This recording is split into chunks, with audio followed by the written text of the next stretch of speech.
बिस्मिल्लाहिर्रहमानिर्रहीम अस्सलामु अलैकुम एंड गुड मॉर्निंग स्टूडेंट्स। दार अरकम स्कूल मिंगौरा कैंपस, कैसे हैं आप सब। उम्मीद करता हूँ अल्लाह ताला के फजल करम से आप सब तलबा व तालिबात खैर आफियत से होंगे। डियर स्टूडेंट्स, आज हम मैथ्स का अगला यूनिट पढ़ेंगे। Today we will teach class 7th maths chapter number 2 unit number 2.2.2। Topic is ordering of rational numbers.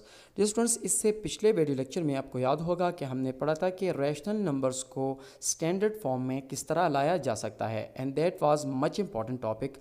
आज का टॉपिक भी बहुत ही ज़्यादा अहमियत का हामिल है, क्योंकि इसमें हम जानेंगे कि रैशनल नंबर्स को किस तरह ऑर्डर किया जाता है। सो चलते हैं अपने यूनिट की तरफ। स्टूडेंट्स, आज हम बात करेंगे ऑर्डरिंग ऑफ रैशनल नंबर्स के ऊपर। यानी रैशनल नंबर्स बेसिकली ऐसे नंबर्स हैं जो कि हम फ्रैक्शन में लिख सकते हैं, जिनको हम क्वोशिएंट फॉर्म में लिख सकते हैं। ये रेशियो से मैंने याद किया था। टू बी वेरी ऑनेस्ट, जब मैं स्टूडेंट था तो रैशनल में मैं देखा था कि रेशियो एक वर्ड ऐसा है जो कि मुझे हेल्प कर सकता है कि मैं इनको याद रख सकूं। रेशियो चूंकि दो नंबर्स के दरमियान होती है, तो रैशनल नंबर भी बेसिकली ऐसे ही नंबर्स होते हैं जो कि क्वोशिएंट फॉर्म में लिखे जा सकते हैं। यानी 4/5 एक रैशनल नंबर है। चूंकि अगर आप देखें तो अगर मैं इसको बोलता हूँ ये न्यूमरेटर है, जिसको मैं p से रिप्रेजेंट करूंगा, और डिनोमिनेटर को मैं q से रिप्रेजेंट करता हूं। और हम फिर ये भी बात करते हैं q जो है वो 0 के इक्वल नहीं हो सकता, क्योंकि 1 और 0 पे नंबर डिफाइन नहीं होता। ठीक है, अब देखिए रैशनल नंबर्स की तो हमने बात कर ली। What is ordering? Ordering of rational number से मुराद ये है कि हम देखें नंबर्स को अरेंज करने के हमारे पास दो ऑर्डर है। जैसे अगर आप सीढ़ियों के ऊपर चढ़ते जाएं, ठीक है, तो मीन आप अगर इनके नंबर्स हैं तो आप पहली सीढ़ी से होते हुए सेकंड पे, फिर थर्ड पे, फोर्थ पे, यानी छोटी सीढ़ी यानी 1 से जो है वो आप हायर नंबर्स पे मूव करते जा रहे हैं। ठीक है, तो इसका मतलब है ये जो ऑर्डर है this is called ascending order. ठीक है, इसको हम बोलते हैं ascending. I don't know spelling इसके ठीक है। Ascending order, ascending order, ascending order. ठीक है, और इसी तरह से अगर आप सीढ़ी उतरते आएंगे, ठीक है, इसका मतलब है आप क्या है लास्ट सीढ़ी से सेकंड लास्ट, फिर थर्ड लास्ट, फोर्थ लास्ट पे होते हुए आप क्या किस ऑर्डर में मूव कर रहे हैं सीढ़ियों को? सीढ़ियां डिसेंडिंग ऑर्डर में। ठीक है, डिसेंड कर रहे हैं आप। ठीक है, डिसेंडिंग ऑर्डर।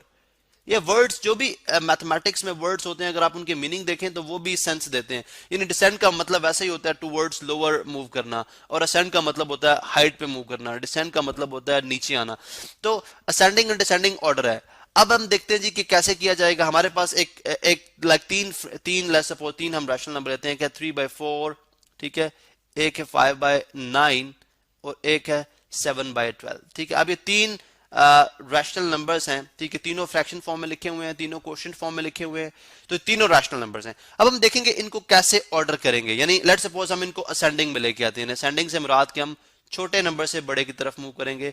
इनको हमने यानी छोटी फ्रैक्शन से असेंडिंग ऑर्डर में हमने इनको लिखना है। ठीक है, असेंडिंग ऑर्डर।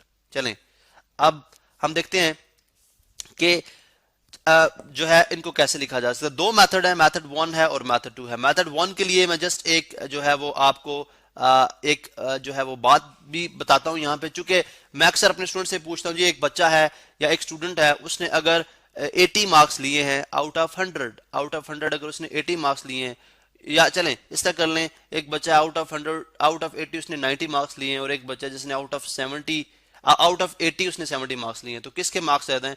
तो यहाँ पे बच्चे अक्सर कंफ्यूज होते हैं, क्योंकि कंफ्यूज होने की रीजन भी बनती है। यहाँ पे 90, यहाँ पे टोटल कितना है 90, यहाँ पे टोटल कितना है 80। यहाँ पे 90 में से 80 ले रहा है, डिफरेंस कितना है 10 का। यहाँ से 80 में से 70 ले रहा है, डिफरेंस कितना है 10 का। अब डिफरेंस भी सेम है, तो इस चीज को कैसे हैंडल किया जाए? अब ऑब्वियस ही बात है कि जब तक हमारे पास टोटल सेम ना हो तो हम एक बेहतर पोजीशन में नहीं होते कि हम बता सकें कि कौन सी फ्रैक्शन बड़ी है या किसके मार्क्स ज्यादा हैं।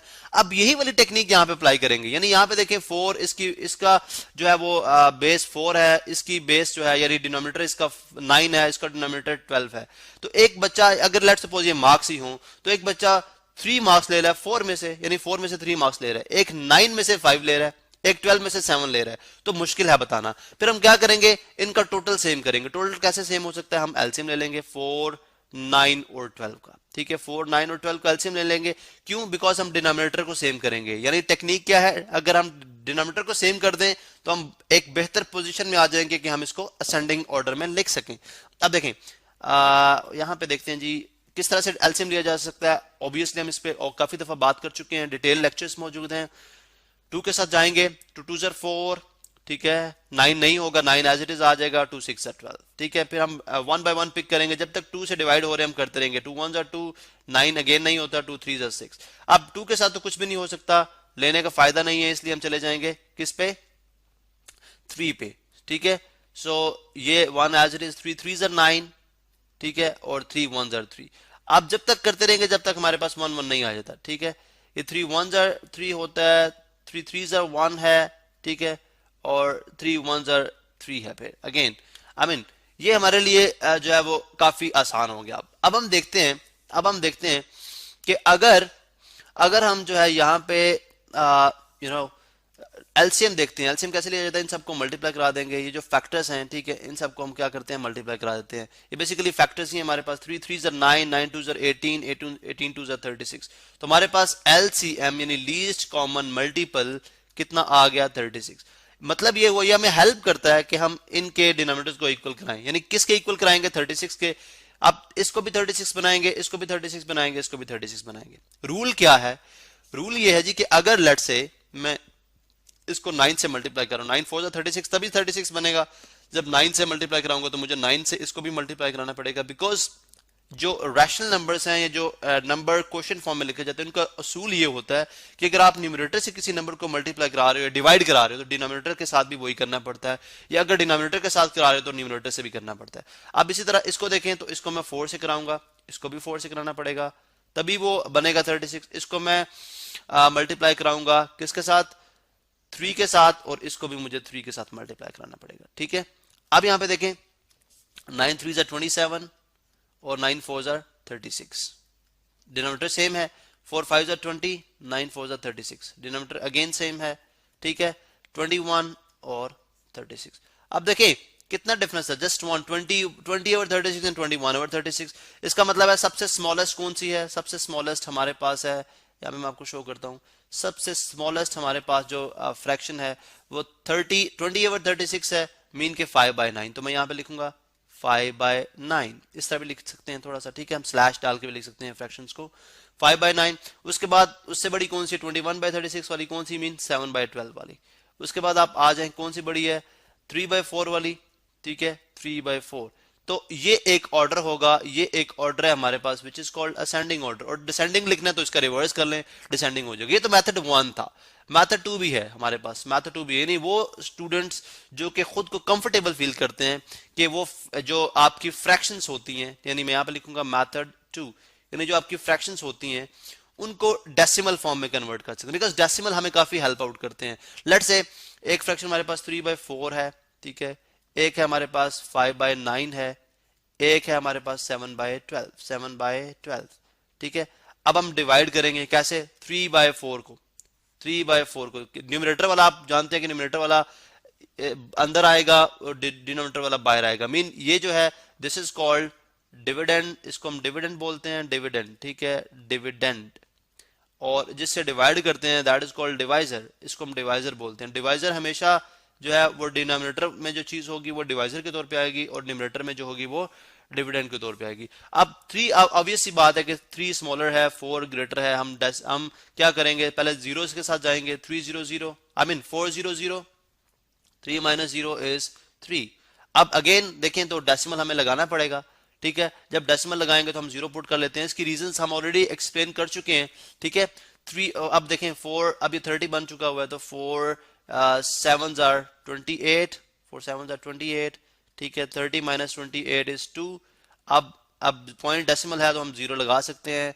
4 5s are 20, तो 20 माइनस 20 यहाँ पे कितना आ गया, 20 माइनस 20 इज 0, इज नथिंग, ठीक है, 0 आ गया। तो आपके पास 3 बाय 4 इक्विवेलेंट होती है 0.75 के, 0.75 के। इसी तरह आप 5 बाय 9 को भी और 7 बाय 12 को भी जो है वो कर सकते हैं, ठीक है, डेसिमल फॉर्म में कन्वर्ट कर सकते हैं, जो कि मैंने ऑलरेडी यहाँ पे करके रखा हुआ है। यानी 0.5 बाय 7 आएगा हमारे पास 5 बाय 9 सॉरी आएगा हमारे पास 0.55, ठीक है। और इसी तरह से जो आपके पास 7 बाय 12 है वो हमारे पास आ जाएगा 0.58। अब देखें अब हम बेटर पोजीशन में है कि इनको हम जो है वो हम जानते हैं कि 0.58 जो है वो मिडिल नंबर में आएगा 0.55, सबसे स्मॉलर है 0.75 बड़ा है, तो मीन कि सबसे पहले आ जाएगा 0.55 विच इज 5/9, ठीक है, यहाँ पे देखें 5/9, ठीक है। उसके बाद आप सेकंड देखें 5.58 है, मीन 7/12 आ गया, ठीक है। और लास्ट सबसे बड़ा कौन सा 0.75 विच इज 3/4, ठीक है। तो अगर आप देखें इन दोनों को देखें, दोनों में जो रिजल्ट्स है हमारे पास सेम है, ऑर्डर सेम है, तो चाहे आप इस मेथड से करें चाहे आप इस मेथड से करें, ऑर्डरिंग ऑफ रैशनल नंबर्स को ऑर्डर करने का मेथड जो है वो यही है। अच्छा, तो स्टूडेंट्स अब आते हैं असाइनमेंट की तरफ, यानी आपकी होमवर्क की तरफ कि आपको करना क्या है।